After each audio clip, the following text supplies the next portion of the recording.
tým kľúčovým, čo rozhodne o tom, akú vládu bude mať Slovensko, je vaša dôvera alebo nedôvera v politickú stranu, ktorú ste mnohí evidentne v minulých rokoch volili. Chcel by som vám teda povedať, že na jednej strane tak nepeknú až špinavú kampaň som za 20 rokov, čo som vrcholovej politike, ešte nezažil.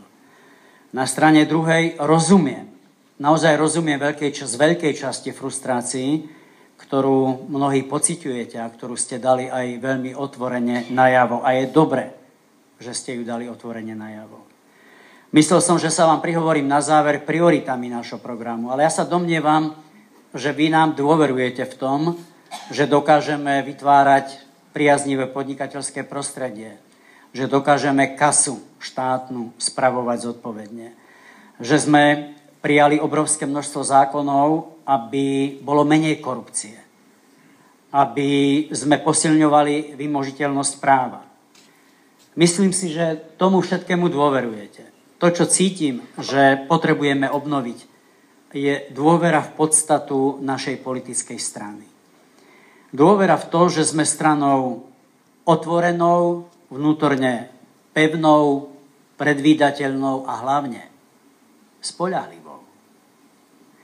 Spomeňte si za tie roky, koľko nových politických strán sa zrodilo. Spomenie si ešte niekto z vás na stranu občianskeho porozumenia?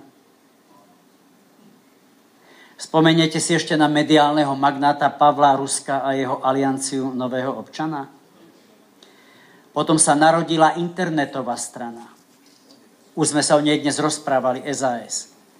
O niekoľko dní pôjdeme do Trenčína a ja by som veľmi rád stretol jednu elegantnú dámu, ktorá ma zastavila, stala s bicyklom na námestí, keď ma volali na tribúnu a položila mi otázku, že pán Dzurinda, stále som volila SDKU a prvýkrát ma svrbí ruka. Zmena, život je zmena. Čo keby som zavolila SAS? A keďže už ma volali na tribúnu, som mal málo času, tak zo mňa vyšlo pani mačka vo vreci. No neukázalo sa, aká je to mačka vo vreci. Teraz nás ohúrujú nové marketingové strany. Ja sa nestačím čudovať, počúvajte. To za chvíľu, keď moja žena príde neskoro domov, tak ju pošlem rovno na detektor lží. Ja sa jej neopýtam, kde si bola. Či si bola na frizúre, alebo na nechtíky, alebo kde. Rovno pôjde na detektor lží. Jaké to čudo sa zrodilo, rozumiete? A ide to ohúrovať občanov. Čo toto čudo Slovensku donesie? A tí 99-kári. Ja som ani nevedel, čo to je polo. To viete, aký je cirkus? To už koníky na snehu a neviem čo všetko. Čiže chcem vás veľmi pekne poprosiť, keby popri všetkej traume, sklamaní, že nám moc tak skoro vypadla z rúk, keby predsa len sme boli v sebe schopní nájsť silu. Uveríte aj vy mne, že treba veľa sily, aby človek stál? Ja vás chcem tiež poprosiť o takú silu. Sme spoľahlivá, vyskúšaná politická strana. Ja viem, že nie sme bez chyb, ale nie sme zlí. Nie sme takí zlí, aby sme vlastnej premiérke pílili stoličku. Nakydali na nás. Nahádzali na nás. Viete, prečo nakydali a nahádzali na nás? Lebo na mňa nič nemajú. Lebo som stál v ceste všetkým zlodejom.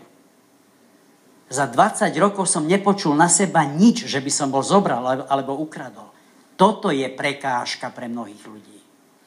Toto je prekážka, že my sme vždy zápasili proti mafiám, proti výpalníkom, proti tým, ktorí sa snažili robiť škody. Preto sme zužovali priestor pre korupciu. Preto mnohým stojíme v ceste. Páni, veľmi pekne vás prosím, máte takú politickú stranu? Máte ju. A teraz je obrovská šanca, aby sme sa povzbudili a aby sme rozhodli, že po 10. marci naozaj tu nebudeme mať vládu jednej strany, ktorá sa nikoho nebude pýtať, ktorá vám v Martíne nedá šancu sa tak porozprávať s nami, ako sa môžete porozprávať so mnou. Toto obdobie mi veľmi pripomína obdobie vlády pána Mečiara. Nikdy ste sa ho nemohli opýtať. Naspieval, nakričal, nasľuboval a zadným vchodom zmizol. Teraz počúvam, že už nie je. Už nie je. Boli ste múdri. Už sa presťahovali všetci ku Ficovi. A dnes sa Fico správa takisto, ako sa správal pán Mečiar. Príde zadným vchodom, nakričí, nasľubuje, nedá vám šancu sa opýtať, povedať a zmizne zadným vchodom. Ja sa vám prihováram, nesľubujem, ja sa vám pekne prihováram s tým, že vás nabádam, prosím vás, aby ste pri všetkej emócii 10. marca zobrali rozum do hrsti.